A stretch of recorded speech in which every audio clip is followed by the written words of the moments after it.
संसद के बजट सत्र का आखिरी हफ्ता। आज लोकसभा में विवादित क्रिमिनल प्रोसीड्यूर आइडेंटिफिकेशन बिल चर्चा के बाद पास होने की संभावना। महंगाई के मुद्दे पर आज फिर विपक्ष संसद में चर्चा की मांग कर सकता है। राहुल गांधी आज शाम दिल्ली में तेलंगाना कांग्रेस के नेताओं से मिलेंगे। विधानसभा चुनाव को लेकर करेंगे मंथन। लखनऊ में मुख्यमंत्री आवास पर आज से फिर लगेगा जनता दरबार। उसके बाद सीएम योगी श्रावस्ती में स्कूल चलो अभियान की करेंगे शुरुआत। बिहार में एमएलसी की 24 सीटों के लिए आज चुनाव। सुबह 8 बजे से शाम 4 बजे तक डाले जाएंगे वोट। कुल 187 प्रत्याशी मैदान में हैं।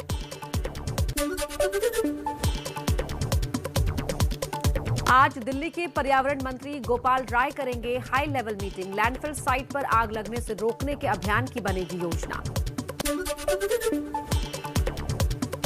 मध्य प्रदेश के मुख्यमंत्री शिवराज सिंह चौहान आज दिल्ली में मध्य प्रदेश सुशासन और विकास रिपोर्ट 2022 करेंगे जारी। सुबह 11 बजे इंडिया हैबिटेट सेंटर में होगा कार्यक्रम। केंद्रीय सूचना और प्रसारण मंत्री अनुराग ठाकुर आज ब्रॉडकास्ट सेवा पोर्टल का करेंगे उद्घाटन। दोपहर 2 बजे नेशनल मीडिया सेंटर में होगा कार्यक्रम। पश्चिम बंगाल के झालदा में कांग्रेस पार्षद की हत्या का मामला। केस की जांच सीबीआई से कराने की मांग पर कोलकाता हाईकोर्ट में आज सुनवाई। लखीमपुर खीरी कांड के मुख्य आरोपी आशीष मिश्रा की जमानत रद्द करने की मांग पर आज सुप्रीम कोर्ट में सुनवाई। सुप्रीम कोर्ट ने यूपी सरकार से रुख साफ करने को कहा है। बंगाल में ईडी अधिकारियों के खिलाफ दर्ज एफआईआर को लेकर आज दिल्ली हाईकोर्ट में होगी सुनवाई। ममता के भतीजे ने केस दर्ज कराए हैं। वाराणसी में ज्ञानवापी मस्जिद के मामले पर इलाहाबाद हाईकोर्ट में आज होगी सुनवाई। मस्जिद हिंदुओं को सौंपे जाने और वहां पूजा अर्चना की इजाजत मांगी गई है। कुछ और अहम खबरें आपको दिखा देते हैं फटाफट अंदाज में। कल काशी दौरे पर पहुंचे नेपाल के प्रधानमंत्री का सीएम योगी ने किया स्वागत। बाबा विश्वनाथ और काल भैरव के दर्शन किए। 3 दिन के भारत दौरे के बाद वापस लौटे नेपाल।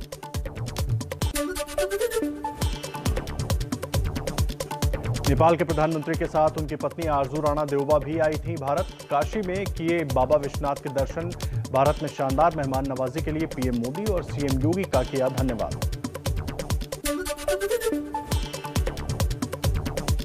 सीएम योगी आदित्यनाथ पहुंचे मिर्जापुर। नवरात्र में विंध्याचल धाम में मां विंध्यवासिनी की पूजा अर्चना की। मुंबई में मस्जिद पर लगे लाउडस्पीकर की आवाज के खिलाफ मनसे कार्यकर्ताओं ने लाउडस्पीकर पर बजाई हनुमान चालीसा। हिरासत में लिया गया एमएनएस कार्यकर्ता। लाउडस्पीकर पर अजान की आवाज पर मनसे प्रमुख राज ठाकरे ने जताया था एतराज। कहा मस्जिदों पर लगे लाउडस्पीकर नहीं हटे तो उस वक्त लाउडस्पीकर पर बजाई जाएगी हनुमान चालीसा। और आइए अब अपराध से जुड़ी हुई कुछ खबरें देख लेते हैं फटाफट अंदाज में। पंजाब में अवैध रेत खनन के मामले में ईडी ने पूर्व सीएम चन्नी के भतीजे और एक अन्य शख्स के खिलाफ चार्जशीट दायर की।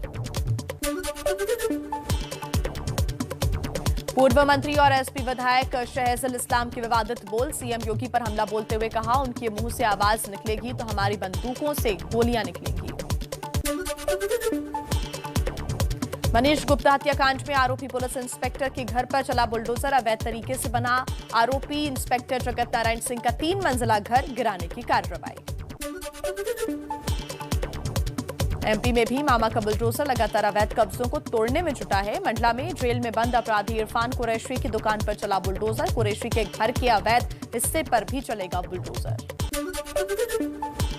एक्शन में योगी सरकार। लखनऊ में अवैध संपत्ति पर चला बाबा का बुलडोजर। गुलाबनगर में और जोन 7 में प्रशासन ने कब्जाधारियों से मुक्त कराई संपत्ति। आरएसएस प्रमुख मोहन भागवत का बड़ा बयान। कहा घाटी में जल्द लौट सकेंगे कश्मीरी पंडित। वापसी के लिए अनुकूल माहौल बनाने की तैयारी। कश्मीर फाइल्स फिल्म की भागवत ने तारीफ की। गोरखनाथ मंदिर की सुरक्षा में तैनात सिपाहियों पर हमला। आरोपी गिरफ्तार। आरोपी के पास से मिले एयर टिकट और लैपटॉप। जांच के आदेश जारी। उत्तर प्रदेश में अंग्रेजी पेपर लीक मामले के मास्टरमाइंड निर्भय नारायण सिंह को बलिया पुलिस ने गिरफ्तार किया। पेपर निकालकर 25 से 30 हजार प्रति छात्र के हिसाब से बेची जाती थी सॉल्व्ड कॉपी। पेपर लीक में अब तक 46 लोगों की गिरफ्तारी। दिल्ली पुलिस ने ऑनलाइन ठगी करने वाले गिरोह को पकड़ा। चीनी लोन ऐप के जरिए लोगों से जबरन ठगी करने के आरोप में 8 गिरफ्तार। श्रीनगर की नगीन झील में मौजूद 5 हाउस बोट में लगी भीषण आग। देर रात लगी आग, करोड़ों की संपत्ति के नुकसान का अनुमान। मुंबई के भिंडी बाजार में ज्वेलरी शॉप में लगी भीषण आग। घटनास्थल पर दमकल की 10 गाड़ियां पहुंची। आरा में नाबालिग के साथ कथित गैंगरेप मामले में 3 लोग गिरफ्तार। पुलिस के मुताबिक रेप के बाद नाबालिग के शोर मचाने पर उसे बाइक से फेंककर फरार हो गए थे आरोपी। शामली में कुट्टू का आटा खाने से 8 लोगों की हालत बिगड़ी। मरीजों को अस्पताल में कराया गया भर्ती।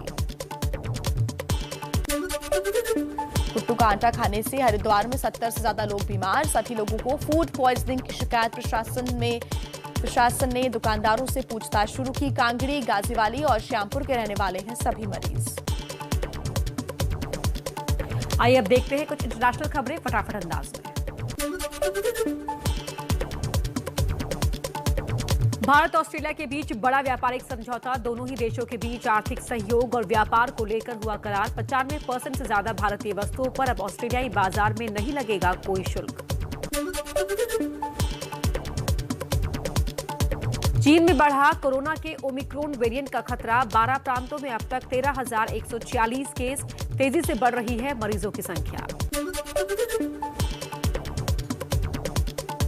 शंघाई में कोरोना वायरस के नए रिकॉर्ड केस दर्ज। 24 घंटे में सामने आए 9,006 कोरोना पॉजिटिव केस। एक दिन में अब तक के सबसे ज्यादा मामले। और अब आपको रूस और यूक्रेन युद्ध से जुड़ी कुछ बड़ी खबरें बता देते हैं फटाफट अंदाज में। रूस का दावा, कीव में मार गिराया यूक्रेन का लड़ाकू विमान। एयर डिफेंस सेंटर भी किया तबाह। माइक्रोवेव में तेल डिपो उड़ाया। मारियोपोल के एक बड़े अस्पताल को रूस ने बनाया निशाना। मिसाइल हमले में बिल्डिंग तबाह। चारों ओर फैला है मलबा। हमले के बाद खंडहर अस्पताल में ही घायलों का इलाज जारी। पाकिस्तान से जुड़ी कुछ खबरें देख लेते हैं फटाफट अंदाज में। पाकिस्तान की संसद में विदेशी साजिश का आरोप लगाकर इमरान के खिलाफ अविश्वास प्रस्ताव खारिज। संसद में विपक्ष का जोरदार हंगामा। पाकिस्तान में अब 14 दिन के अंदर केयरटेकर सरकार बनेगी। पक्ष विपक्ष मिलकर तय करेंगे केयरटेकर सरकार में सेना का दखल होगा। पाकिस्तानी सुप्रीम कोर्ट में सुनवाई स्थगित हुई। पाकिस्तान में संसद भंग करने को सुप्रीम कोर्ट में चुनौती दी गई है। कोर्ट में आज होगी सुनवाई। कथित अमेरिकी साजिश पर खुलकर बोले इमरान। इमरान ने अमेरिकी राजनयिक का नाम लिया। इमरान ने कहा डोनाल्ड लू पाक सरकार गिराने की साजिश में शामिल है। अविश्वास प्रस्ताव खारिज होने के बाद इमरान खान ने किया आदेश को संबोधित। कहा डिप्टी स्पीकर का फैसला सही। चुनी हुई सरकार को गिराने की साजिश नाकाम हुई। विपक्ष के इमरान के मंत्री फवाद चौधरी ने दी चुनौती। कहा चुनाव से खौफ क्यों? स्पीकर के फैसले को किसी भी अदालत में चैलेंज नहीं किया जा सकता। पाकिस्तान के पूर्व राष्ट्रपति और पाकिस्तान पीपल्स पार्टी के नेता आसिफ अली जरदारी ने अविश्वास प्रस्ताव खारिज करने को असंवैधानिक बताया। मौलाना फजलुर रहमान का इमरान पर बड़ा हमला। विपक्ष के बड़े नेता मौलाना फजलुर रहमान ने कहा इमरान ने तानाशाहों को भी पीछे छोड़ दिया है। अविश्वास प्रस्ताव के बाद बिलावल भुट्टो का पहला बयान। बिलावल ने कहा भुट्टो नहीं जियाउल हक के शागिर्द हैं इमरान खान। पूरे पाकिस्तान का शीर्ष इमरान ने शर्म से झुका दिया।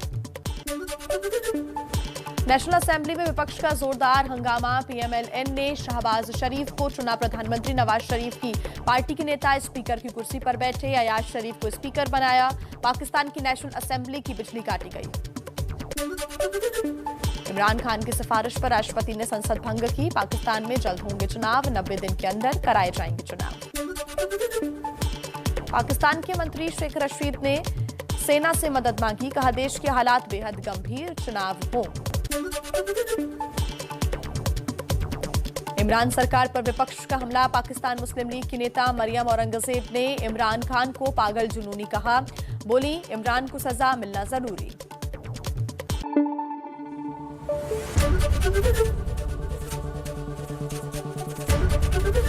एबीपी न्यूज आपको रखे आगे।